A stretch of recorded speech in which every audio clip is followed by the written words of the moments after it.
Selamat datang di channel Malam Ketiga. Dukung channel ini dengan like, komen, share, dan subscribe. Jangan lupa nyalakan tombol lonceng agar tidak ketinggalan cerita horor terbaru dari kami. Sekarang, mari kita mulai kisah malam ini. Ardi, seorang mahasiswa berusia 22 tahun, baru saja kembali ke kampung halamannya, Desa Patiraga, sebuah desa kecil di Jawa Tengah. Ia pulang bukan sekadar untuk liburan, melainkan untuk menyusun penelitian sejarah desa sebagai tugas akhir kuliahnya. Saat tiba di rumah, kakeknya, Pak Wiryo, menyambut dengan hangat. Malam pertama di desa itu terasa tenang, hingga obrolan tentang sejarah desa mengarah ke sesuatu yang aneh. Dengan nada serius, Pak Wiryo berkata, "Di desa ini ada sebuah sumur tua, sudah lama ditutup. Jangan pernah sekali-kali mendekatinya, apalagi membuka tutupnya." Ardi penasaran, tapi kakeknya menolak bercerita lebih jauh. Keesokan harinya, Ardi bertemu dengan sahabat lamanya, Raka. Mereka berbincang santai, hingga akhirnya Ardi menyebut tentang sumur tua. Wajah Raka langsung berubah pucat.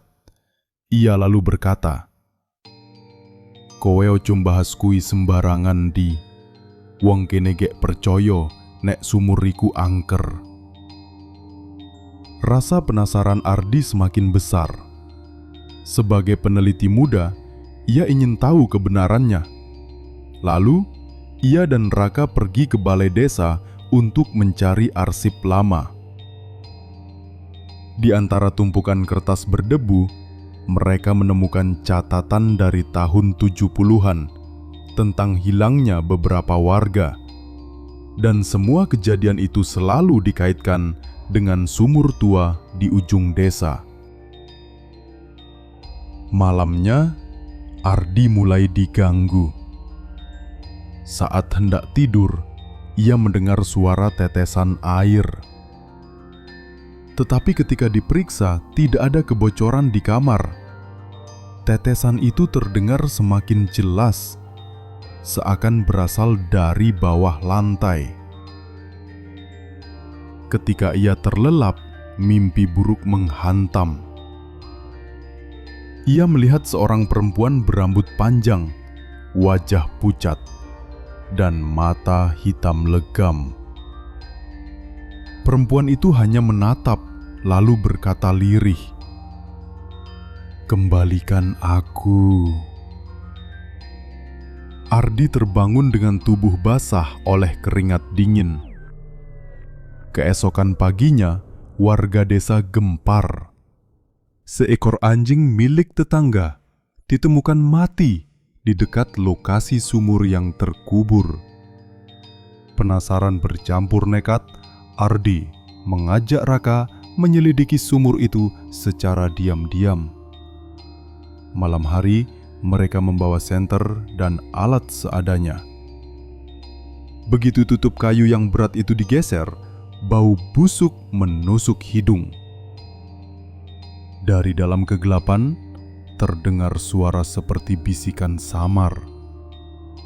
Ardi menurunkan kamera ponselnya dengan tali. Saat rekaman dilihat, mereka berdua terpaku. Di layar, tampak sosok perempuan berambut panjang berdiri di dasar sumur. Matanya menatap ke atas. Raka panik. "Di, awak dewe kudu nutup maneh. Iki uduk nggon godolanan." Namun, Ardi terlanjur terpikat rasa ingin tahu. Keesokan harinya, seorang tetua desa akhirnya angkat bicara. Namanya Mbah Sastro. Dengan suara bergetar, ia menceritakan masa lalu kelam. Dulu, sumur itu bukan sumur biasa.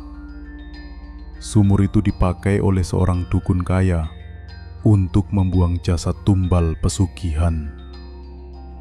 Puluhan nyawa melayang, dan roh mereka terperangkap di dalam sana.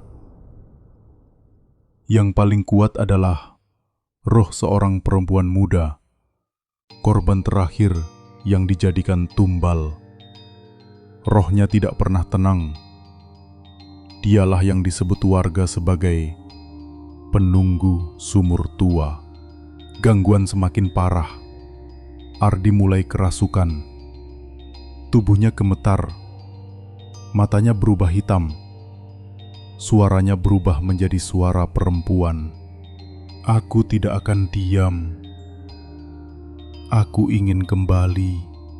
Raka berusaha menolong, mengguncang tubuh Ardi. Tetapi semakin keras ia mengguncang, semakin kuat pula roh itu berteriak dari mulut Ardi. Malam itu, desa diguncang peristiwa aneh. Air di beberapa sumur berubah merah bagai darah.